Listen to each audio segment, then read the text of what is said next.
Hi, I'm Rhonda, and welcome back to my studio and to my potter's journal and to a tutorial where we're going to make these little guys. I started making these a couple years ago for one of my grandchildren, and they've really taken on a life of their own. Also, I'm trying out a point of view camera, so please let me know what you think of it after this tutorial is done. So the first thing we're going to do is I rolled out a coil, and it's probably about an inch thick, and then I just cut it. I didn't measure out the length of the coil when I was cutting it. I just kind of chopped it off and went from there. First thing I'm going to do with this coil is I'm going to take and round the top, or what I think is going to be the top, because that's going to be the top of his head. I'm going to smooth it out. I have a white mud sponge.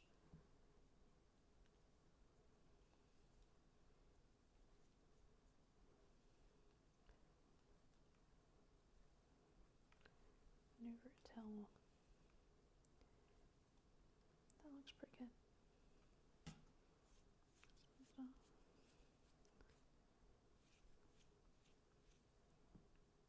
I'm going to take and tap it to flatten out the bottom.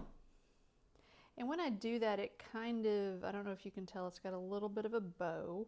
So I'm going to accentuate that so he leans back just a little bit.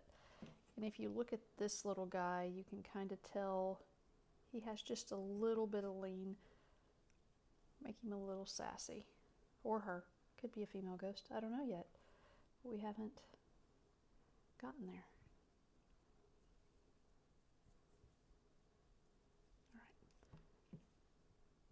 Make sure he sits up. Next thing I'm going to do is I have this wooden tool. I've had it for years. I don't know anything about it. It was given to me, but it's one of my favorites. And I'm going to take, and as I said, this is, the arch is the back, so directly opposite of that arch is the front.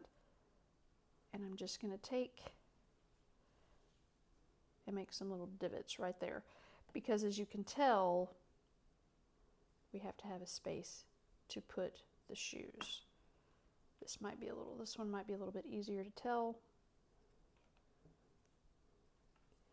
Then I flip this thing over using this end, and I start impressing different,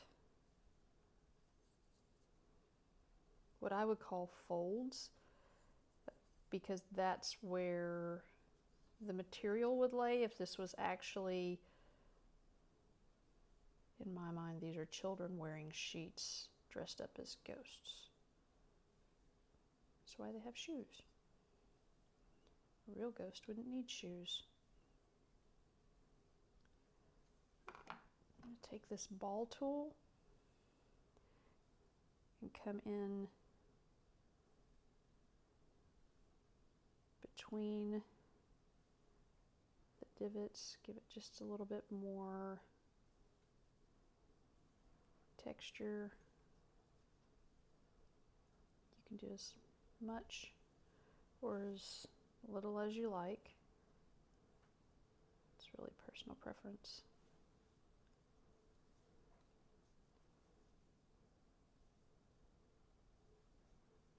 Also going to take and just roll it from the bottom in a couple more areas to give it just a little bit more. I'm going to meet where those were. All right. So it looks pretty good. I'm going to take a wet paintbrush and come in and smooth all of those textured areas. The more work you do now, the easier it will be for you later. Because once you start adding shoes, arms,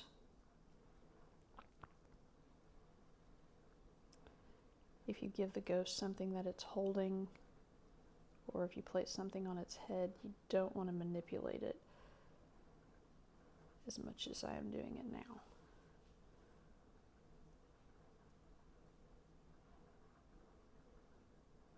Almost smoothed out all the way around. Just give him a once over.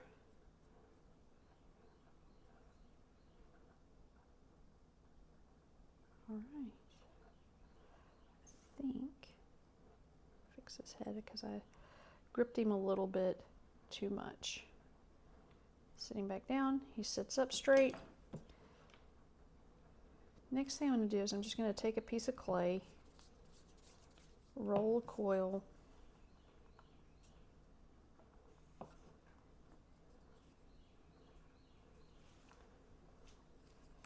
it's probably about 1 inch long. Going to round the ends of it. These are going to be the shoes.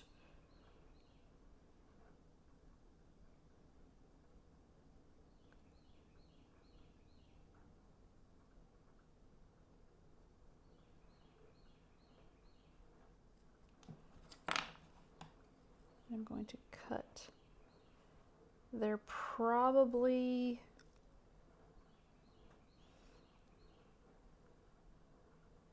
a third of that little tiny coil.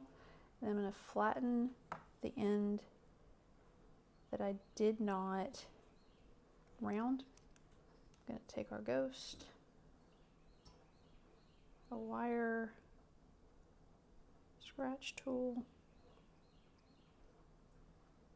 score this, score the top of the shoes. I don't know. I'm trying to keep my hands out of the way. I'm sorry if I get them in the way. A little bit of slip.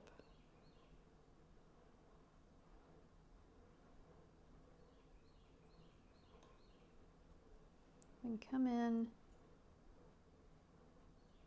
press in the shoe, smooth it out on the bottom, pick up the next one, put it into that groove, smooth out the bottom, make sure it's good and connected, because these are solid, and usually I set them on top of a kiln when I first start firing it and let them sit there until the kiln cools off, and then I know that they're really, really good and dry.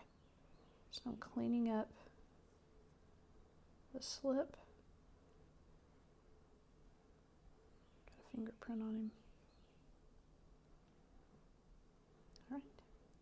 Now, depending, I mean, what you put in his hands, her hands, what color you make the shoes, and all the other things of whether or not your ghost is going to be male or female. So I'm going to take the thicker part of this coil that I rolled out. Again, it's just about 1 inch thick. This one's thicker than the shoes. I'm going to give this ghost some arms.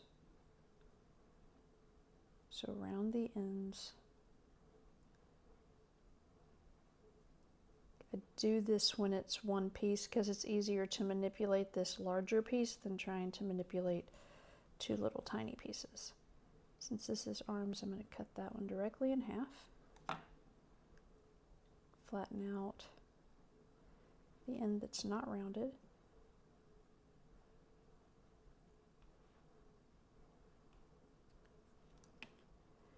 Take our ghost, figure out where I want the arms to go. This one I want to be holding something, so I need them to come in a little bit. So the scoring is going to be just a slight little arch.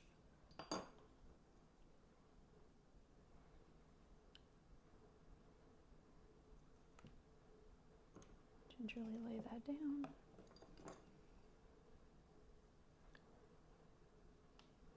The arms are a little bit bowed.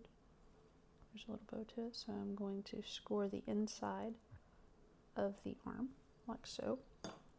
Then I'm going to take and press them in.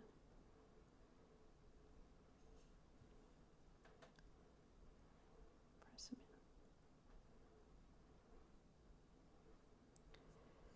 in. I have this tool,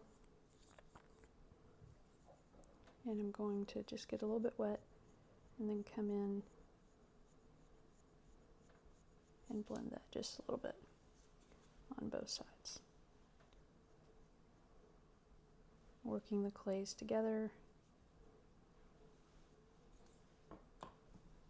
Take my sponge, smooth out those marks. Repeat on the opposite side.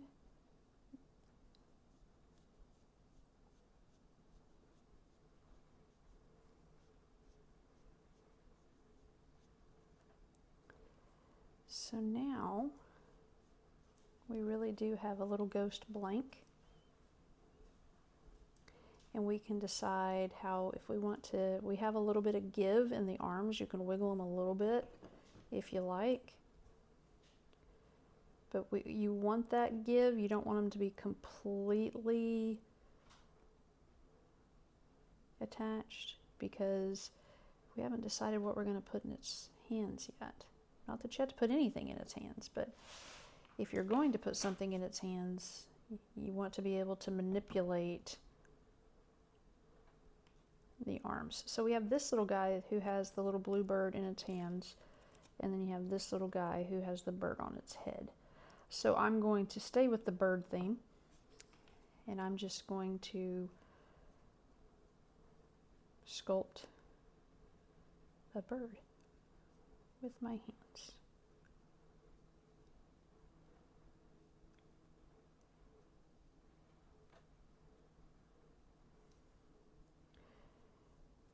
Nothing too fancy. I do take, when it's done, and I will use like a different underglaze, a darker underglaze, to put in like the wing so you can see it. I do sometimes like to, like this guy, his head is, the bird's body is sideways, but the head is looking straight on, and you do that by manipulating the top of this form. You're not actually going to move it. I'm just taking and pressing in, so there's an illusion that the bird has a neck.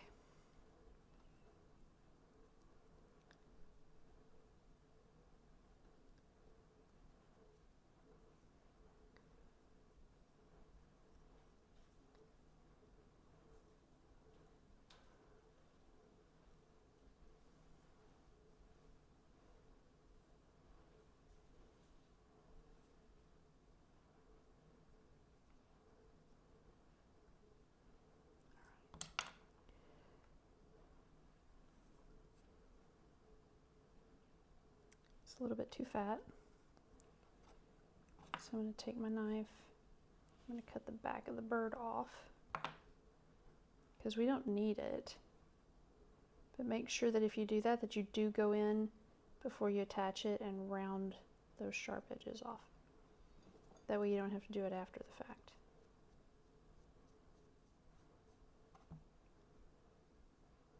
There.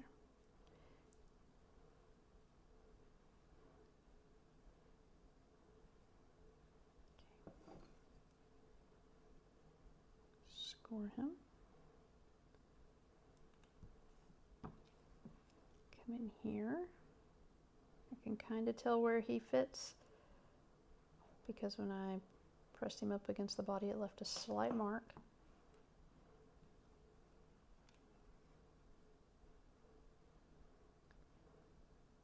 And some slope.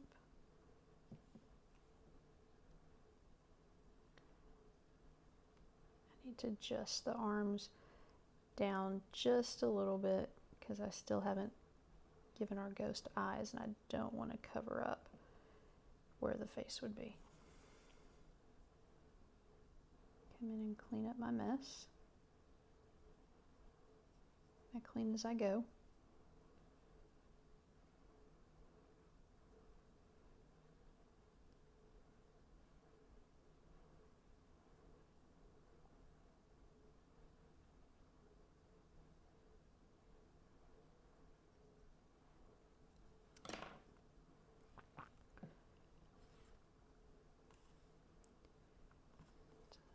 There we go. Nope. Trying to prop him up so I can see him. Now I'm taking and making a beak for a bird. Piece is a little dry. I need a new piece.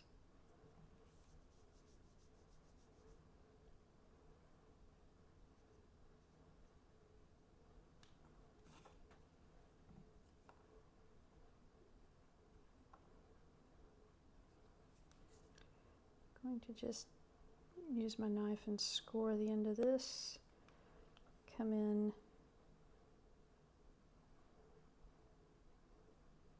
Score.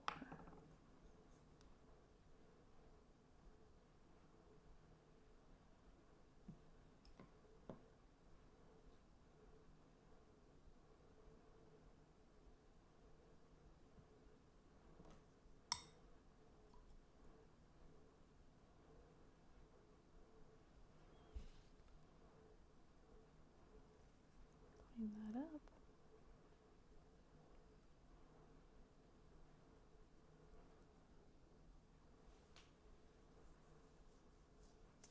Oops, pushed his shoe up too far. Have to fix that.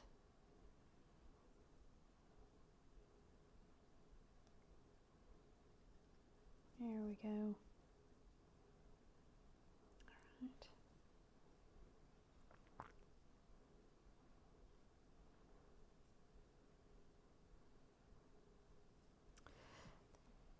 And he looks pretty good.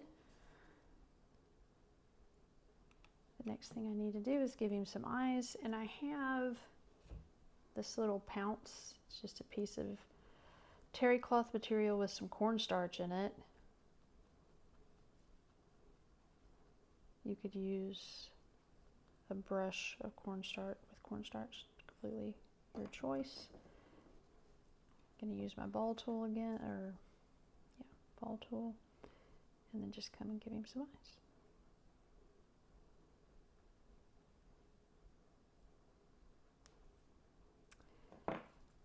Now we have a bird, and now we have a ghost. He's wet.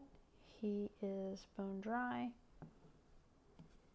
And this little guy, of course, has been fired, and they shrink quite a bit. So they really are adorable, and I love making them. So that is all it takes to make a little tiny ghost. And then they sit there, and we have a trio. So I really hope that you've enjoyed this tutorial with me and making my little tiny ghosts. I will warn you, they're addictive, and I have so much joy making them. I just can't stop. In fact, I literally don't allow myself to make them until I've made other stuff on my list, to make sure that I make the other stuff on my list, if that makes sense. So this little guy will go on top of one of the kilns and dry, and then of course I do underglaze paint these, and then I bisque them again, and then I put the clear coat on top of them. It's just probably me being a control freak, but that's what I do. So with everything else that you're doing, I hope that these little guys bring you joy, and I'll see you next time.